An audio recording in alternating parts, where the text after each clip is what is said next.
Hello बच्चों, कैसे हो आप सभी।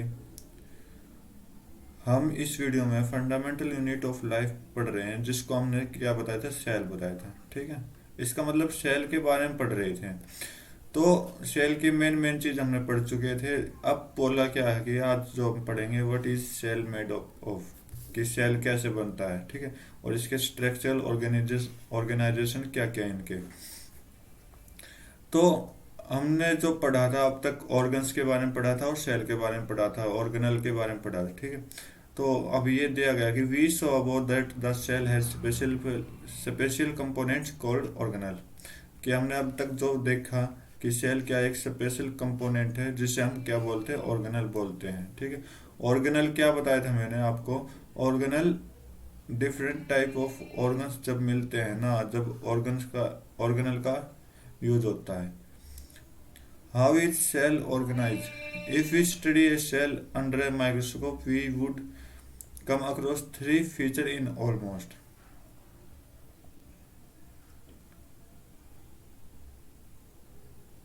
every cell. मतलब बोला कि अगर हम किसी सेल को माइक्रोस्कोप में देखते हैं तो हमें तीन चीज़ों का पता लगता है सभी सेल में। क्या क्या है वो? प्लाज्मा मेम्ब्रेन होता है, न्यूक्लियस होता है और साइटोप्लाज्म होता है। ठीक है, ये तो एनिमल के बारे में बताया गया है। ठीक है, और जब अगर प्लांट की बात आ जाए, प्लांट की बात आ जाए तो उसमें आपको सेल वेल भी दिखाई देगा। प्लांट में आपको क्या दिखाई देगा? सेल वेल भी दिखाई देगा, जिसका जिक्र हम आगे पढ़ेंगे।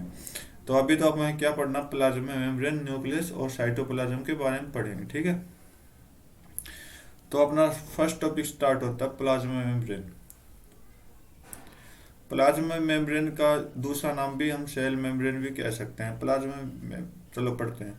This is the outermost covering of the cell that separate that the content of cell from its external environment. तो प्लाज्मा मेम्ब्रेन या सेल मेम्ब्रेन को हम कैसे कह सकते हैं कि जो हमारी सेल है, सेल के आउटर मोस्ट कवरिंग होती है, जिसे एनवायरनमेंट के बाहरी चीज़ों से ये बचाता हो। ठीक है, जो अलग करता हो। ठीक है, द प्लाज्मा मेम्ब्रेन अलो और permit the entry and exit of some material in and out of the cell. बोला क्या किया कि प्लाज्मा मेम्ब्रेन जो है वो अलो करता है, ठीक है, किसी चीज को अंदर या बाहर जाने में। जो उसके अनुसार जो उसको चाहिए वो तो अंदर चला जाएगा, जो उसको नहीं चाहिए वो बाहर चला जाएगा। ठीक है, it also prevent movement of some other material. और ये कुछ दूसरे मटेरियल को भी अंदर जाने से रोक देता है। The cell membrane therefore is called a selectively permeable membrane. इसलिए इस सेल मेम्ब्रेन को क्या बोला गया? सिलेक्टिवली प्रीमेबल मेम्ब्रेन बोला गया। क्या होता है कि जो सबसे पहले इंपॉर्टेंट चीज होती है ना किसी चीज की, वो क्या होती है? प्रीमेबल मेम्ब्रेन होती है। ठीक है, इसलिए इसको सिलेक्ट किया गया है। आगे पढ़ते हैं, आगे क्या दिया हुआ है कि बोला कि how does the movement of substance take place into cell. अब सेल के अंदर कोई भी सब्सटेंस कैसे अंदर जाता है और how do substance move out, और कैसे बाहर निकलता है। ये दो क्वेश्चन बन गए आपके यहाँ से। तो इन दोनों क्वेश्चन का आंसर इसमें दिया हुआ है। इस पैसेज को आप अच्छे से पढ़ेगा तो अच्छे से पढ़े तो इसमें आपका आंसर दिया गया है। क्या दिया गया? Some substance like carbon dioxide और oxygen can move across the cell membrane by a process called diffusion. Diffusion बोला गया कि कुछ सब्सटेंस जो होते हैं, जैसे CO2 हो गया, कार्बन डाइऑक्साइड हो गया, ऑक्सीजन हो गया, वो सेल मेम्ब्रेन के अंदर या बाहर निकलते रहते हैं। उसे हम क्या बोलते हैं? डिफ्यूजन बोलते हैं। तो डिफ्यूजन क्या होता है? देखो, डिफ्यूजन आपका जो भी चीज हाई कॉन्सेंट्रेशन से लो कॉन्सेंट्रेशन की तरफ जाए ना, उसे हम डिफ्यूजन बोलते हैं। ओके, जैसे कि आपके पास ये कोई सॉल्यूशन दे रहा हूं मैं आपको। ठीक है, इसमें हमने ले लिया सोल्ट, इसमें हमने सोल्टी वाटर ले लिया, इसमें सोल्टी वाटर ले लिया। ठीक है, और इसमें हमने ले लिया शुगर वाटर। ठीक है, इसमें हमने क्या लिया? Sugar water. और यहाँ से इसको, ये बंद है, और जैसे ही मैंने इसको ओपन किया तो क्या क्या होगा कि सोल्ट, ये आपका वन पार्ट है, ये आपका सेकंड बिकर, बिकर ले लो, ये आपका वन बिकर है, ये सेकंड बिकर। तो जैसे यहाँ से ऑन करोगे तो ये सोल्ट इधर ज्यादा है, तो किधर भागेगा, शुगर की तरफ भागेगा। ठीक है, तो मतलब सोल्ट से शुगर की तरफ भागेगा। तो 1 से 2 की तरफ क्या कौन भागे, सोल्ट, क्योंकि सोल्ट 1 में हाई कॉन्सेंट्रेशन है और लो कॉन्सेंट्रेशन आपके सेकंड में है।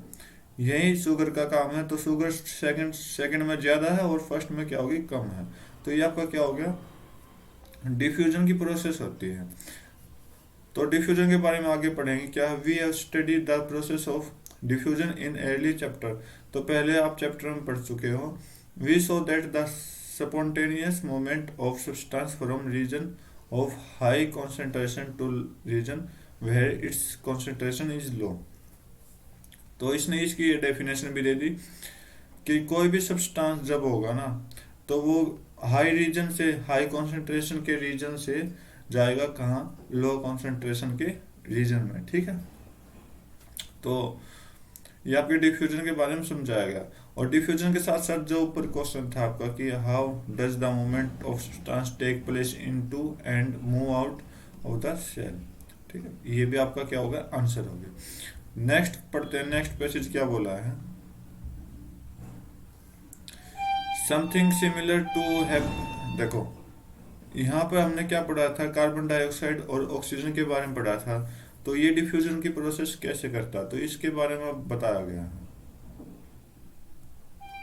क्या बताया गया, something similar to happen in the cell when, for example लिया है, some substance like CO2 which is cellular waste and required to be exerted out by the cell.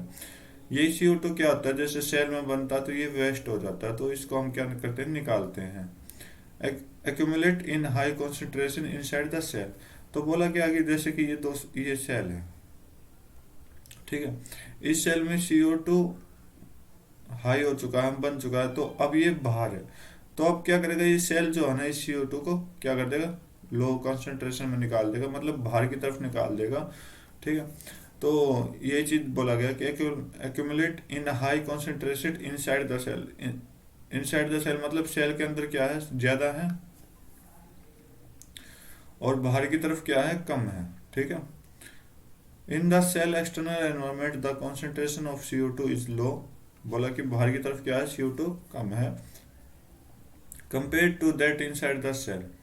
As soon as there is a difference of concentration of CO2 inside and outside a cell, CO2 move out the cell। अब बोला कि जैसे ही CO2 अंदर की तरफ ज्यादा हो गया, तो वो क्या करेगा, बाहर की तरफ इसको क्या करेगा, निकाल देगा। From a region of high concentration, high concentration से, to a region of low concentration, low concentration की तरफ, outside the cell by the process of diffusion. तो ये सारा प्रोसेस कौन करता है, डिफ्यूजन का प्रोसेस होता है। ठीक है, सिमिलरली इसी तरह ऑक्सीजन के बारे में दिया गया है। ऑक्सीजन के बारे में क्या दिया गया है, O2 enter the cell by the process of diffusion when the level और concentration of CO2 inside the cell decrease. अब इसको समझेंगे।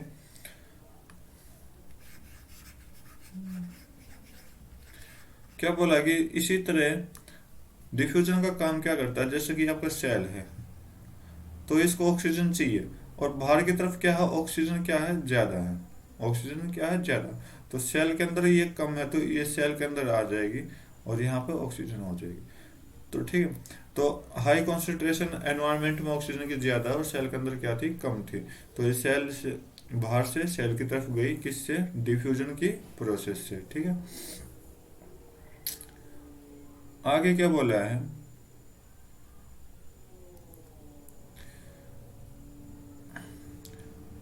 thus diffusion play an important role in gaseous exchange between the cell as well as the cell its external environment। तो diffusion क्या है, important role करता है कहाँ पर, गैस को एक्सचेंज करने में, किस किस के बीच में, सेल और एक्सटर्नल एनवायरनमेंट के बीच में। तो डिफ्यूजन को अच्छी तरह से समझाया गया है यहाँ पर। और डिफ्यूजन का एक एग्जांपल मैंने भी आपको दे दिया, शुगर और सॉल्ट का वाटर लेके। तो ठीक है, तो आगे पढ़ते हैं डिफ्यूजन को। Water also obey the law of diffusion. Water भी क्या करता है, ओबे करता है लॉ ऑफ डिफ्यूजन को। कैसे करता है देखो, वही दो भी कर ले लेते हैं अपने। अपने 2 बीकर ले लेते हैं, ठीक है। और ये एक पाइप लगा दी इसके बीच में। अब बीकर 1 में क्या है, वाटर है ज्यादा, ठीक है। तो इसका मतलब इधर क्या है, वाटर ज्यादा होगा। इसमें क्या वाटर कम है, मतलब ना के बराबर। तो वाटर भी क्या करेगा, अगर इसको ओपन कर दे तो सारा, मतलब ये जब तक सेम मतलब बराबर नहीं आ जाते, जब तक क्या होगा, हाई कॉन्सेंट्रेशन जो भी चीज होगी वो लो कॉन्सेंट्रेशन में भेज दी जाएगी। तो वाटर का भी सेम प्रोसेस है, और सेल के अंदर भी वाटर का सेम प्रोसेस, ठीक है। तो सेल के बारे में पढ़ रहे हैं, तो इसका मतलब सेल के डिफाइन करेंगे अच्छे से। क्या बोला है कि the movement of water molecule through such A selectively permeable membrane is called osmosis.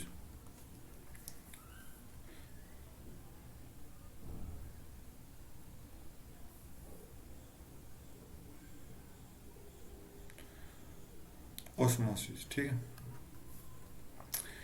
तो जहां पर वाटर डिफ्यूजन के लॉ को ओबे करेगा, उसे उस प्रोसेस को हम क्या बोलते हैं, osmosis.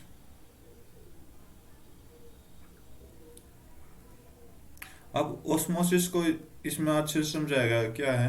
The movement of water across the plasma membrane is also affected by amount of substance dissolve in water. बोला कि जो वाटर के मूवमेंट है, जो सेल प्लाज्मा मेम्ब्रेन के बीच में मूवमेंट होती है, जैसे कि 2 सेल ले लेता हूँ मैं यहाँ, आपको 2 सेल ले लिए, ठीक है। यहाँ पर हम क्या कर रहे हैं, एक सिलेक्टिवली प्रीमेबल रख देते हैं कोई भी चीज़, ठीक है।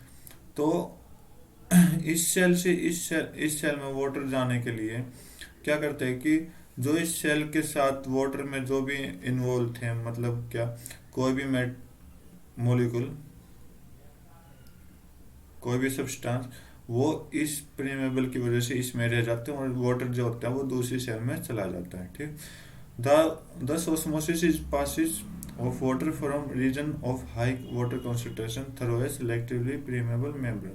देखो मैंने बताया था क्या लगा दिया, सिलेक्टिवली प्रीमेबल लगा दिया, ठीक है। To region of low concentration till equilibrium is reach, कि जब तक इस सेल तक पानी जब तक जाता रहेगा, जब तक क्या होगा, जब तक दोनों में क्या हो, पानी की मात्रा या पानी की क्वांटिटी दोनों में क्या हो, सेम ना हो जाए। What will happen if put an animal cell or plant cell into a solution of sugar or salt in water? ठीक है, वन ऑफ द फॉलोइंग। तो बोला क्या कि एनिमल और प्लांट सेल में सॉल्यूशन आ जाए शुगर और सॉल्ट का, ठीक है, पानी के थ्रू, तो क्या हो सकता है, चलो चेक करते हैं।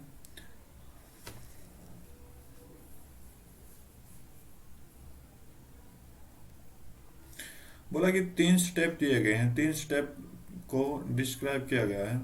तो देखते हैं। If the medium surrounding the cell has higher water concentration then the cell, meaning that the outside solution is very dilute, the cell will gain water by osmosis. बोला कि जो मीडियम सेल के चारों तरफ हाई वाटर होता, देखो ये आपका सेल है, इस सेल के चारों तरफ क्या है, वाटर की मात्रा ज्यादा है, तो हाई वाटर कंसंट्रेशन, इसका मतलब क्या है कि बाहर की तरफ जो है ना, ये बहुत ज्यादा डाइल्यूट है। डाइल्यूट मतलब इसके अंदर कोई ना कोई मोलिकुल एक्स्ट्रा आ रहे हैं। तो सेल क्या करेगा, cell will gain water by osmosis, cell को क्या है, जितने पानी की जरूरत होगी ना, ऑस्मोसिस के थ्रू वो उतना पानी ले लेगा। तो इस सॉल्यूशन को क्या बोलेंगे, हाइपोटेनिक सॉल्यूशन बोलेंगे। मतलब क्या बताया कि चारों तरफ पानी है इसके सेल के, और इसके साथ साथ इसके अंदर क्या है, मॉलिक्यूल भी है, अदर सब्सटेंस भी वाटर में इंक्लूड है, चाहे आप शुगर ले लो चाहे सॉल्ट ले लो। तो अब ये सेल में पानी की मात्रा कम हो गई, तो क्या करेगा, बाहर से इस पानी को जितना उसको जरूरत होगी ना उतना वो ले लेगा, कौन से प्रोसेस के थ्रू, ऑस्मोसिस के थ्रू। तो इसी प्रोसेस को हम क्या बोलते हैं, इस सॉल्यूशन को क्या बोलते हैं, हाइपोटोनिक सॉल्यूशन बोलते हैं। तो इधर समझाया गया हाइपोटोनिक सॉल्यूशन को अच्छे से। Water molecule are free to pass across the cell membrane in both direction. तो ये जो वाटर मोलिकुल मैंने दिखा रखे हैं आपको, ये क्या करेंगे, फ्रीली मूव करेंगे इसके चारों तरफ, but more water will come into the cell then will leave. और जो ज्यादा पानी होगा जितना इसने पानी चाहिए था वो तो ले लिया, बाकी बचा पानी क्या करेगा, सेल के बाहर ही रह जाएगा। The net result is that water enter the cell. इसका मतलब क्या होगा, वो पानी मतलब सेल के अंदर जाएगा कैसे ना कैसे तो जाएगा। तो इससे क्या होगा, सेल क्या हो गया, डेवलप हो जाती है सेल की। आप और कोई एग्जांपल ले लो कि आप जैसे आप चने या फिर किशमिश या फिर छोले अगर आप अपने घर में पानी में डालते हो तो कुछ समय के बाद क्या होंगे, ये थोड़े थोड़े मोटे हो जाएंगे, ठीक है। तक ये क्या कह रहा है कि इसके अंदर पानी चला गया। तो जो सॉल्यूशन यहाँ बनता है उस सॉल्यूशन को हम क्या बोलते हैं, हाइपोटोनिक सॉल्यूशन बोलते हैं। तो उम्मीद करता हूँ कि हाइपोटोनिक सॉल्यूशन आपको समझ आया होगा। आगे बढ़ते हैं। सेकंड पॉइंट को क्या बोला है, if the medium has exactly the same water concentration as cell there will be no net movement of water across the cell membrane। बोला क्या कि ये सेल है, इस सेल की तरफ जितना वो इस सेल को पानी चाहिए उतना पानी है इसके बाहर, ठीक है। तो मतलब सेम हो गया, ये सारा पानी किधर चला जाएगा, सेल के अंदर चला जाएगा। इसका मतलब क्या होगा, सेम वाटर कंसंट्रेशन जितना इसको चाहिए था मतलब सारा का सारा ले लिया इसने। तो इसका मतलब कोई भी वाटर की बाहर कोई भी मूवमेंट नहीं होगी। तो इसी को हम क्या बोलते हैं, आइसोटोनिक सॉल्यूशन बोलते हैं। हाइपोटोनिक में क्या था, जब वाटर की मॉलिक्यूल बाहर घूमते रहते थे उसे हम हाइपोटोनिक कहते हैं। आइसोटोनिक किसे कहते हैं, जो जितना उसको पानी चाहिए था उतना उसने ले लिया और बाहर बाहर कुछ भी नहीं बचा पानी के, ठीक है। तो ये आइसोटोनिक हो गया। आइसोटोनिक में आप क्या बोलोगे, सेम वाटर कॉन्सेंट्रेशन बोलोगे। Water crosses the cell membrane in both direction. वाटर क्या करेगा, दोनों तरफ से क्या करेगा, मतलब एंट्री करेगा, क्रॉस करेगा इसको, but the amount going in is the same as amount going out. और पानी उतना ही अंदर जाएगा जितना कि बाहर था। So there is no overall movement of water. इसका मतलब कोई भी मूवमेंट नहीं होगा वाटर के अंदर। The cell will stay the same size. Cell क्या रहेगा, उतना ही रहेगा जितना उसको साइज होगा। थर्ड पॉइंट को पढ़ेंगे।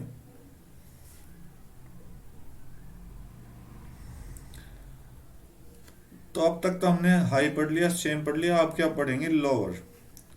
If the medium has lower concentration of water then the cell, meaning that it is very concentrated solution, the cell will loss water by osmosis. Such solution is called hypertonic solution, ठीक। अब बोला कि ये cell है, इसके चारों तरफ पानी है और इस सेल ने सारा पानी सोख लिया, फिर भी इस सेल को क्या चाहिए, पानी और चाहिए, ठीक है। तो कौन सा सॉल्यूशन बनेगा, वेरी कॉन्सेंट्रेटेड सॉल्यूशन बनेगा, ठीक है। इसी सॉल्यूशन को हम क्या बोलेंगे, हाइपरटोनिक सॉल्यूशन चाहिए। इसका मतलब सेल को और भी पानी की जरूरत है, मतलब इसका मतलब क्या है, लोअर कॉन्सेंट्रेशन था वाटर का और सेल को और भी पानी चाहिए। तो इस सॉल्यूशन का नाम क्या होगा, हाइपरटोनिक सॉल्यूशन होगा। Again water cross the cell membrane in both direction. तो सेल तो क्या होगा, सभी डायरेक्शन से एंट्री करेगा, बट दिस वाटर क्या करेगा, सेल के अंदर दोनों डायरेक्शन से क्या करेगा, एंट्री करेगा, but this time more water leave the cell then enter it. और सेल को और भी पानी की क्या होगी, जरूरत होगी। Therefore the cell will shrink. इसका मतलब क्या होगा, ये सेल क्या होगा, सिकुड़ना स्टार्ट हो जाएगा, छोटा होना स्टार्ट हो जाएगा। पानी नहीं मिलेगा तो छोटा होगा, पानी ज्यादा होगा तो सूख जाएगा, बड़ा हो जाएगा साइज से। और सेम वाटर मिलेगा तो क्या होगा, सेम साइज रहेगा।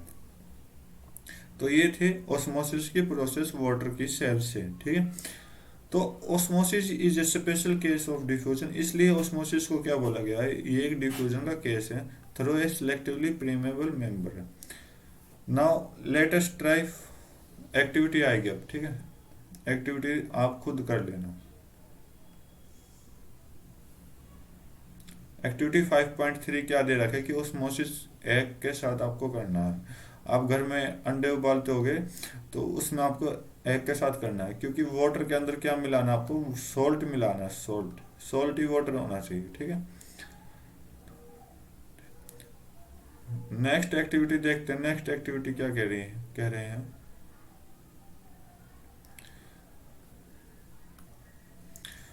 तो 5.3 आपको किसके साथ करनी थी, एग के साथ करनी थी। यहाँ पे आपको रेजन और एप्रिकॉट है। रेजन आपका किशमिश होता है, ठीक है, एप्रिकॉट आपका अखरोट होता है, ठीक है। और इसमें आपको क्या करना है, सॉल्यूशन मिलाना शुगर और सॉल्ट के साथ। तो ये एक्टिविटी आपने खुद अपने घर पे करके देखनी है।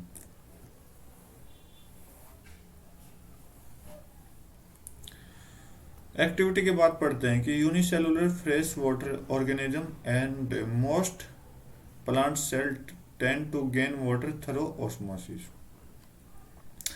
क्या बोला, जो यूनिसेलुलर मतलब एक सेल के, वो क्या करते हैं, फ्रेश वाटर ऑर्गेनिज्म होते हैं। और मोस्ट प्लांट सेल, और ये प्लांट सेल होते हैं जो कि पानी को अपने अंदर लेते हैं, किसके द्वारा, ऑस्मोसिस के द्वारा। Observation of water by plant root is also an example of osmosis. जो हमारे पेड़ होते हैं, उस पेड़ के जड़ें होते हैं, वो जड़ें भी पानी सोखती है, किसके द्वारा, ऑस्मोसिस के द्वारा, ठीक है। Diffusion is important in exchange of gases and water in the life of cell. फिर बोल देगा कि क्या डिफ्यूजन जो है ना, वो बहुत इंपॉर्टेंट है, जो कि गैस और वाटर को एक्सचेंज करता है, किसमें, सेल में। In addition to this the cell also obtain nutrition from its environment. तो इसमें एक चीज और देखा गया है कि सेल जो है ना, वो न्यूट्रिशन भी क्या करता है, एनवायरमेंट से लेता है। इस तरह से different molecule move in and out of the cell through a type of transport requiring use of energy। तो कुछ अलग अलग मोलिक्यूल जो कि अंदर या बाहर जाते हैं सेल के, किससे, जो कि उसको एनर्जी जितनी चाहिए ना, उसके अकॉर्डिंग अंदर बाहर मोलिक्यूल का जाना होता है सेल के अंदर, ठीक है। तो ये आपका डिफ्यूजन था पूरा प्रोसेस। आगे देखते हैं, आगे क्या बोला है।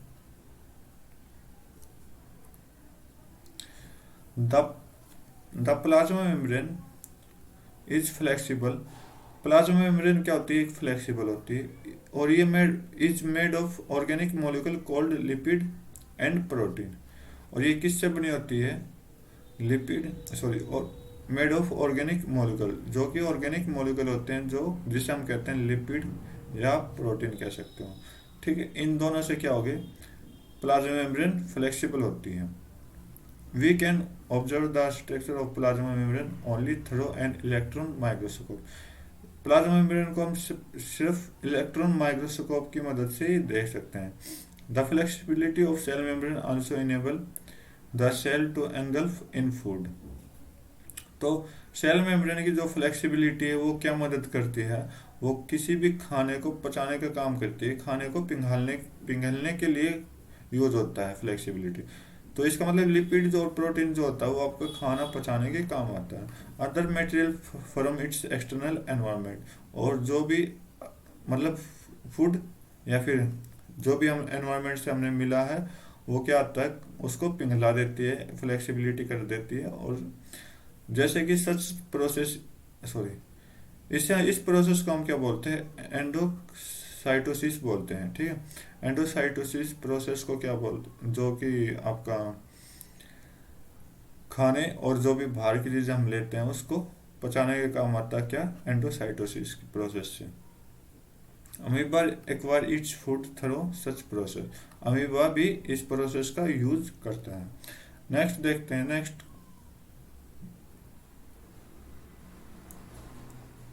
एक्टिविटी आ गई 5.5। और इससे आगे क्वेश्चन आइए, और इससे आगे क्या आ गया, सेल वेल। सेल वेल को हम नेक्स्ट वीडियो में डिस्कस करेंगे। आज की वीडियो में इसके क्वेश्चन डिस्कस कर लेते हैं, ये दोनों। क्या बोला कि how do substance like CO2 and water move in and out of the cell, discuss. देखो, इसके बारे में हमने पैसेज में पढ़ा था, जो आपको CO2 के एग्जाम्पल दिए गए थे, याद हो आपको, जिसमें हमने CO2 का पढ़ा था, ऑक्सीजन का पढ़ा था, ठीक है।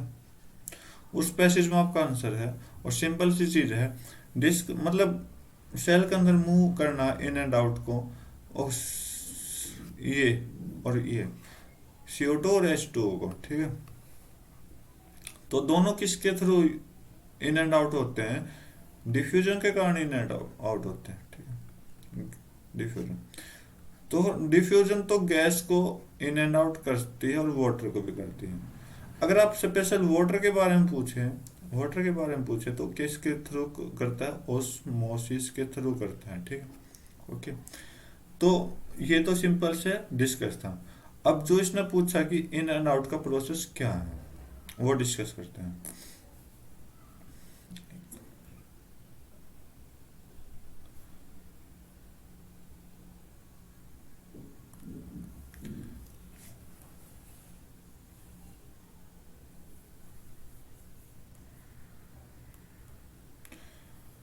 तो CO2, पहले CO2 को देख लेते हैं। मैंने आपको एग्जांपल समझाया था कि ये एक सेल है और ये एक्सटर्नल एनवायरनमेंट है, ठीक है। तो यहाँ पे CO2 की कॉन्सेंट्रेशन कम होगी और इसके अंदर क्या होगी? सेल के अंदर ज्यादा होगी। ड्यू टू डिफ्यूजन ये क्या करेगा? CO2 बाहर आ जाएगा लो कॉन्सेंट्रेशन में। तो हाई कॉन्सेंट्रेशन से लो कॉन्सेंट्रेशन की तरफ क्या हो गया? CO2 बाहर आ गया ड्यू टू डिफ्यूजन, आप कह सकते हो, ठीक है, due to diffusion. Okay, same process water का है। ये आपका सेल है, इसके चारों तरफ क्या? वाटर है। ओके, और सेल के अंदर जैसे ही वाटर की कमी आई, क्या करेगा? वाटर बाहर से अंदर आ जाएगा, ठीक है। तो ये सेम चीज क्या है? ये भी आपका क्या होगा? किसके कारण? ऑस्मोसिस के कारण होगा।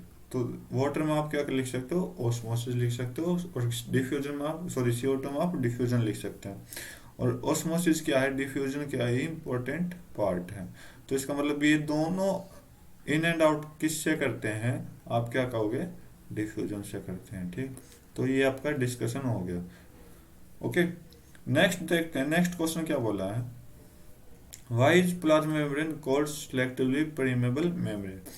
बोला कि जो प्लाज्मा मेम्ब्रेन है, प्लाज्मा मेम्ब्रेन क्या होती है? सेल की आउटर लेयर होती है, सेल की आउटर लेयर होती है। ओके, प्लाज्मा मेम्ब्रेन क्या है? सेल की आउटर लेयर होती है, जो हमें इन्वायरमेंट के एक्सटर्नल पार्ट से बचाती है, ठीक है, यानी फिर एक्सटर्नल सब्सटेंस से बचाती है। जो चीज इसको चाहिए, जैसे कि एक्सटर्नल एनवायरनमेंट दूसरी चीजें होगी, जैसे ऑक्सीजन हो गई, वाटर हो गया, H2 हो गया, ठीक है, या फिर अदर हेल्पफुल सब्सटेंसेस हो गए, जैसे कि आपका न्यूट्रिशन हो गया, समथिंग, मतलब कुछ कुछ, ठीक है। तो ये क्या करेगी? प्लाज्मा मेम्ब्रेन जितना इस सेल को चाहिए ना, उतना इसको क्या करेगी? परमिट करेगी, इन तीनों, इन सभी चीजों को परमिट करेगी। जितना इसको चाहिए उतना ही परमिट करेगी, बाकी को क्या करेगी? आने से मना कर देगी। तो ये क्या होता है? आपका प्लाज्मा मेम्ब्रेन का इंपॉर्टेंट रोल होता है, इसलिए इसको क्या बोला गया? सिलेक्टिवली परमेबल मेम्ब्रेन बोला गया है। तो आज की वीडियो में बस इतना ही। नेक्स्ट वीडियो में हम अपने सेल वेल को डिस्कस करेंगे। सेल वेल के साथ आपका न्यूक्लियस भी डिस्कस करेंगे, ठीक है। तो तब तक के लिए thank you, have a nice day, जय हिंद।